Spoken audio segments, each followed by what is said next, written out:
Hi, everyone. Good morning. Well, we are going to talk about non-alcohol today, and it's a great opportunity because I think that I was the only person that didn't drink last night, so I'm very fresh. Before I started, I'm going to give one of my book. I'm going to be three books, three of them, but I tell you about how to get the book. So I'm going to tell you a little bit about gratitude. First of all, I want to thank all the team from Media Post and the sponsors for making this happen. I really believe in gratitude, and I think that we as marketers, when we are invited to a home to participate in a party, we typically bring a bottle of wine.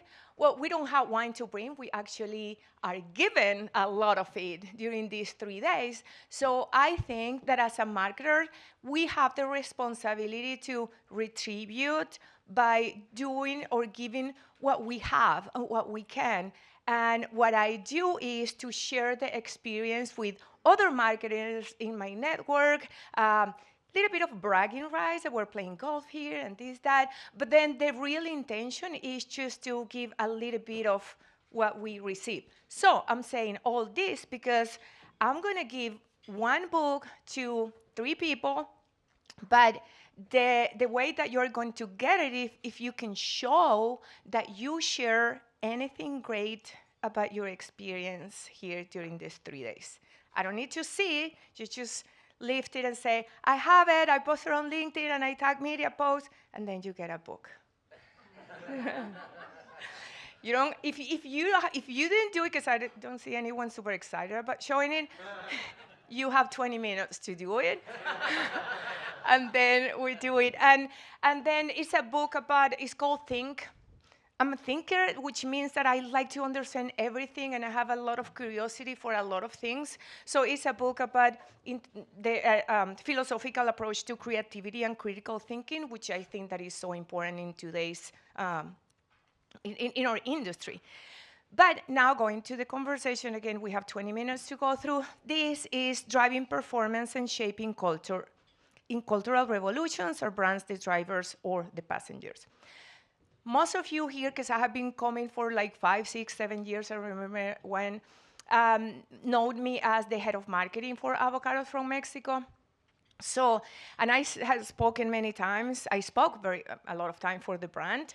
And this is a completely different conversation. I'm right now with Hoplark as a CMO. When I was an avocado from Mexico, and this is a reflection that I have been doing the past days, it was a lot of showing, telling and showing. This is 7 billion impressions that we did for the Super Bowl. I was lucky enough to orchestrate 9 Super Bowl campaigns, digital and TV. And now in this conversation, it's completely different, but it's as interesting as it is because it's a new brand being shaped in a category that is being shaped, and how we manage to build culture, build a brand, and build a business at the same time. So there's something that I'm very passionate about that is super interesting, and is the brand or cultural context. Doesn't matter what category we are and what brand we're driving, but there's a cultural context that we as a marketer look often to understand the market, to understand the consumers, to get insights. So what I'm going to focus today is on that cultural context. Let's do like more like a storytelling format. I'm going to tell you a story, and I'm going to weigh in what we are doing with Hoplark and how and the impact of that category. So again, coming from avocado from Mexico, my context, one of the context was the fresh produce aisle. So pretty traditional. I mean, there's not a lot going on. The biggest trend that I saw was the avocado toast, which was amazing. But we have a portfolio of one product, and again, a predictable space. We did a lot. We did really magic. But now, when I go to Hoplar, it's just a complete different world. But I'm going to tell you what I encountered when I came in is like, okay, I come from one product, And now I see like, what is this portfolio? Is tea water, or is juice flavored water, or is non-alcoholic beer, or is the tea that is brewed like a beer, but then it has hope? And what is hope anyways? Because when we hear about hope, we think about beer. Oh, the beer thing. And so it was a whole new discovery that it was fascinating to me.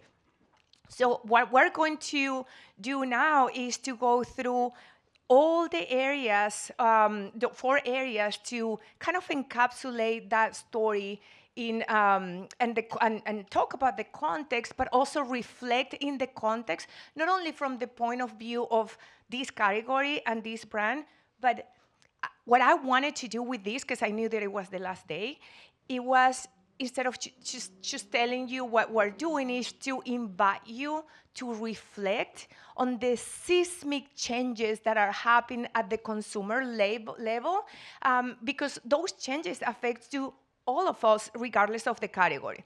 So this is how the story goes. After I left Avocado from Mexico a year and a half ago, I was invited by the Food Institute, which is a company that is collecting data about food and beverage for 100 years. So I was invited to be their innovation advisor. And that's because I say I'm very curious, so I'm all the time like searching for clues and trying to understand the trends in the present, to kind of a competition with myself to predict the future. So they invited me to be their innovation advisor, but also they gave me a column in their publication about innovation. So they called me in 2023 and they say, hey, the COSMAC is in Dallas.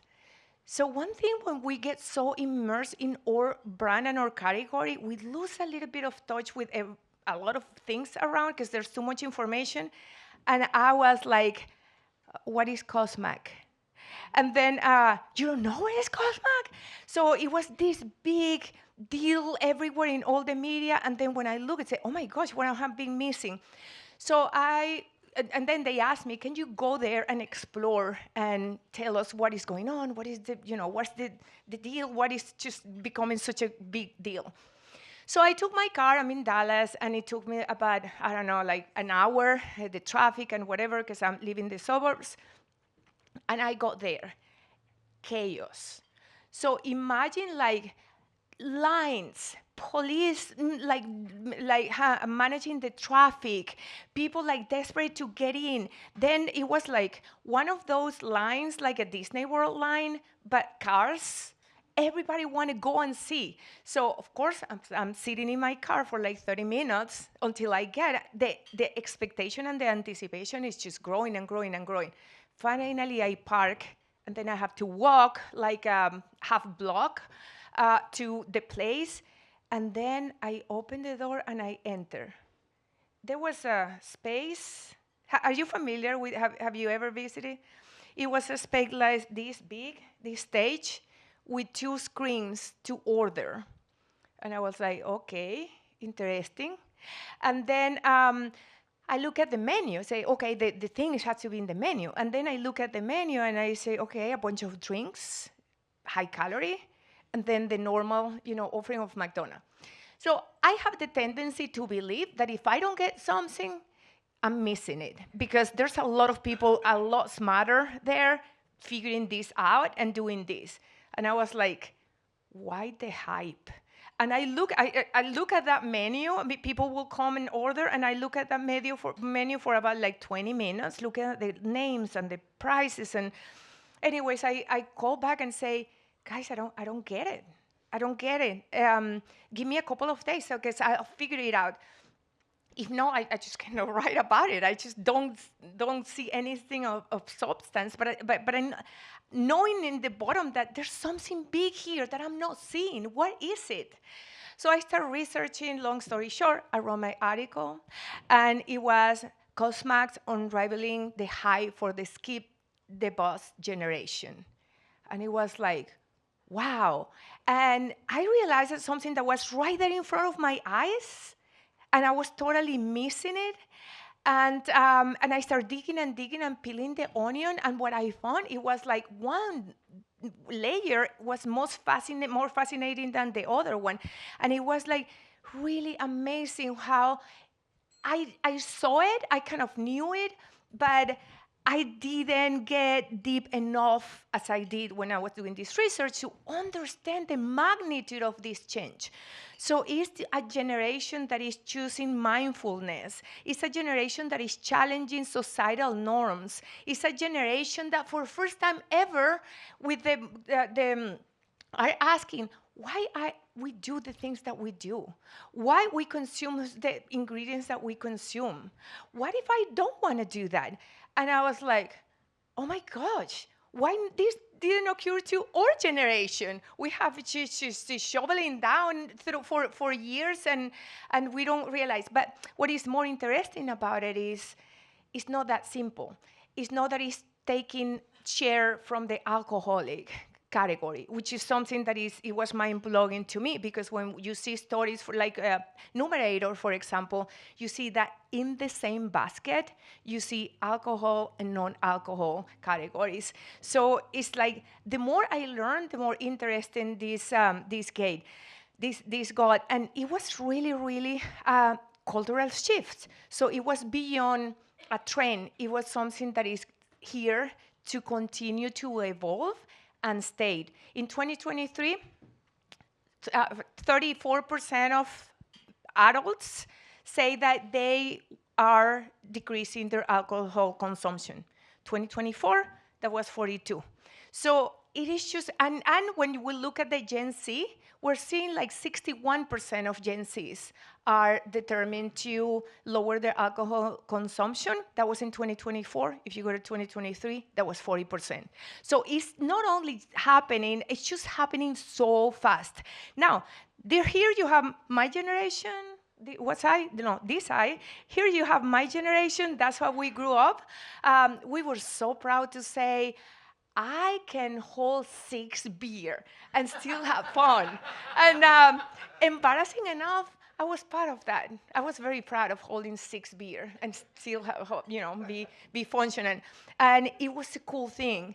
And then the millennial generation came with their macchiato, latte, tall, with extra this or whatever it is that is hard to pronounce, and they changed it all. And then kombucha. And then all of a sudden, gut health, it was a great conversation to have in any place. And they became brands like Crocs, making cool sparkling water. And if we fast forward, then we have Liquid Death, which is an amazing campaign, but you look at the product and it's water. So it's just really a seismic changes that are happening. Let me tell you something. I am also a investor, an advisor for a fashion company, technology fashion company. The same mindfulness you see in the fashion industry. They are asking, do I really need that? Why I buying that? The same is happening in the financial industry.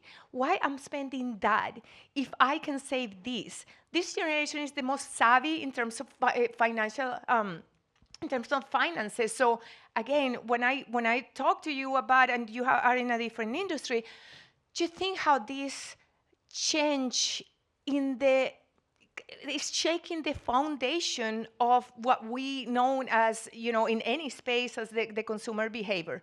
So then part of this, so we have on one side how they are thinking about all these choices that they made, but not only that, they are acting upon, creating movements. So we have the Sober Curious movement, which is, the premise is very simple, is why do we drink? And again, like I said before, how come nobody before, for hundreds of years, asked that question? And then these smart kids ask that question and challenge everything that they already know. So what is happening is that the non-alc category is expected to be $1 trillion by 2030. This doesn't include sodas and water, which is the bulk of the category, but it's functional drinks are about to increase to that point. So again, it's no longer a trend, it's a complete rethinking of an entire category. So how we find balance within this space while creating a brand, and this is how Hoplark come to the world in 2018. And you don't need to read that. I'll tell you a story. It's more fun. But I'll leave this behind in case you want to read. So what is interesting is that it didn't happen as a consequence of that seismic shift. It's not that they say, this is a great opportunity here, let's create a drink and make money. It came out of that really, really genuine expression of that movement. And it is the founder was coming out of a 1 month dry month, and I went to a brewery. And then, sorry, talking too fast. And then he say, I miss something, and it's not the buzz. It's the camaraderie and the experience and sharing with my friends and just the ritual, just having a glass in my hands and you know, and then he started thinking about it and acting upon that need that he felt. So they started experimenting and with brewing tea as you brew beer, and they, you know, taste and learn and test and learn, and then that's how Hoplark was born. And then created a large portfolio for a small brand, which is divided between hop water, just hop and water. That's it. Then tea, hop tea, which is brewing the tea like beer and adding hop. The hop is just an incredible bold flavor that has been owned by beer, but it's really, anyone can use it. And then use flavor drinks. So the mission was to add more happiness to everyone's wellness journey by sharing the joy of complex flavors from simple ingredients. So if you look in the context or this mission in a very deep way, we're looking, it's not just replacing that experience with a non-alcoholic beverage. You can drink water, but it is bold flavors. So they are looking for bold flavors, and they are looking for health, something that adds to their values in terms of staying health, but also that social aspect of it. So what we're seeing in the market is that, first of all, we're in several aisles, because the category hasn't been really defined. Is that a good for you? Is that water? Is that tea? So it's multiple aisle. So when we look at it in context, we see the water category growing up 2.94%. But then if you look at the hop water space, grew by 189% versus previous year. But then Hoplark, when you see the growth of Hoplark water is growing 324% versus previous years. So it's really driving the growth in the category. And then there's another product that is, if you like hop, if you like hoppy, more hop, then we have the beer, non-alcoholic beer. And then the unicorn. Nobody else in the industry is doing hop tea. And it's the way the tea is brewed and how it's combined with different hops to give, it's sort of like you have different flavors of wine because you have different kind of grapes. Same, you have different kind of hops, you combine it different way, and you give a lot of different flavors. And what we do then is just do a lot of innovation. Why? Because we can. Because it's a small company, it moves fast, we can create small badges, and we can do things that are crazy or weird, that kind of things that we love. For example, we partner with a zombie movie from Australia, which ignores the weird thing ever. But what we did is, like, they invited us, do you want to participate in this movie and do a collaboration? Sure, it's a small brand. We can do whatever. What we're doing is creating the package and launching the Bloody Good One limited release. But also we launch a new innovative flavor every month. For example, we have the apple pie for this time of the year. We can create that. The innovation team will come up with the idea that pairs whatever is the season, the opportunity, the partner, launch it. And that gives us the newness and the freshness that consumers are looking for, because this is a time to experiment. So what that is doing is that is fueling in an incredible way or direct to consumer. Every time that we have a new innovation and a new limited release and we send an email about it, it's like, I'm going to say something that I hope this doesn't offend anyone, but I follow both candidates in the elections just because I'm curious from the marketing perspective. And during the last days of the campaign, I noticed like the Trump campaign was sending like 30 emails per day. And then because I'm also looking at the trends here, I understood. You send an email, you get money. You send an email, you get money. And then it makes a lot of sense. You don't want to overwhelm the consumer, but that's the power of direct to consumer. So for a small brand, this was organic. This was totally organic because the brand was born right before the pandemic. And then we saw the direct to consumer dramatically increase during the pandemic, and it stayed. So as we develop the retail, which is with Kroger, Walmart, Target, which takes a lot more time, we can choose polish or D2C tactics, and then continue to feed the organization and the brand with cash flow, to be honest. So what is now for Hoplark?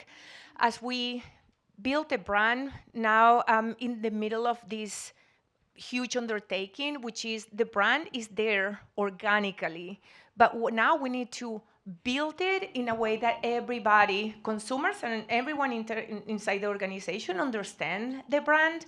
So it's how we shape the brand, how we grow the business, how we continue to build culture. So the way I see it, and I started this presentation by saying my past participation here was just telling you how great, we launched a Super Bowl campaign, super exciting. After you do that 9 times, it's just a job like any other one that we're doing.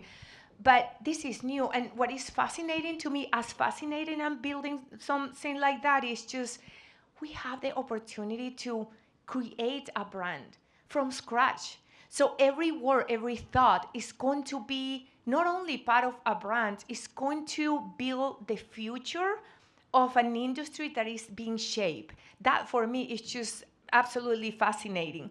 So when we look at the category, that is 41% of Americans are reducing the alcohol consumption.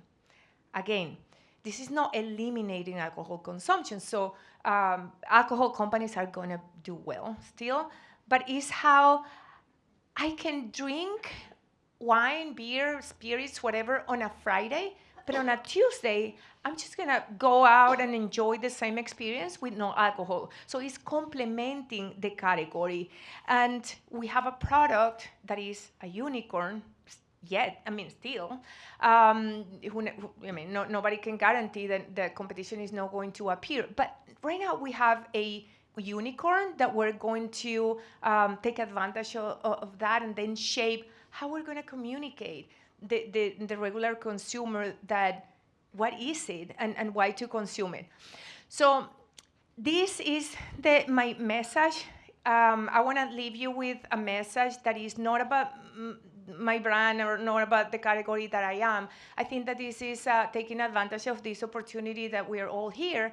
It's a call to all marketers, because sometimes we do so much and we are so close to our brands that we just do automatically. But when you take a step back and look at the impact that we have in the consumer, in our industries, in society, it's like every label we design, every word we put in our advertising, a package or a social media ad, it doesn't matter. Everything is, every partner you partner with, you are defining your brand, the perception of the consumer and an industry. And yes, we all know that, of course. But everybody, we do so much again that we tend to like take it like a bit slightly and almost like functioning automatic pilot, losing the significance of every single word. Not an ad, not a campaign. Every word within a phrase is important. So we're not just creating beverage, and that's what I think, and that's what I communicate to my team, and it's the message that I pass. We're not creating beverage. We're not creating clothing. We're not creating food. We're just creating the future of many, many industries. That is an enormous responsibility, but also really, really fascinating, the power that we as marketing have just to shape the future. And last, how do we act upon that reflection is, let's act with clarity, precision. Like I said before, let's think about every words have enormous impact. So how we can really, really keep that in mind when we're writing a brand manifesto, or even, again, even a Instagram post. Let's be innovative. Let's create with audacity. This is the time. This is a great time, and we have so many channels. We have emails. We have social media. We have to experiment. What's the worst that can happen? You deleted the post, but just push the boundaries, and you have. I think marketers, we never have a greater opportunity just to push the boundaries of what we can do. And then let's lead with intentions. Let's build a vision that inspires others, not only a vision that benefit us as brands and our products, but how we can leave a legacy, not only in our brands, but also in our industries. And my last thought is, the future isn't waiting to be shaped, it's challenging us to lead with purpose, brilliance, and resolve. One thing that I did is that I developed a kind of a process to build a brand, which is what I'm going to be doing for the next few months. So as a gift to any of you who wants it, if you reach out to me, I'm happy. It took me a few hours to develop that process, to involve all my team and the company into the development of the brand. Happy to share with all of you. Thank you again for having me, and I'm still waiting for anyone who posts anything to get 3 books. Ivonne, thank you so much.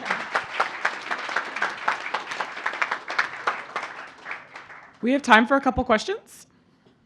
Thank you. Me or her? She has a... Oh, thank you. Hi, Ivonne. Lisa from Firestar Connections. So the sober curious movement, it's so real.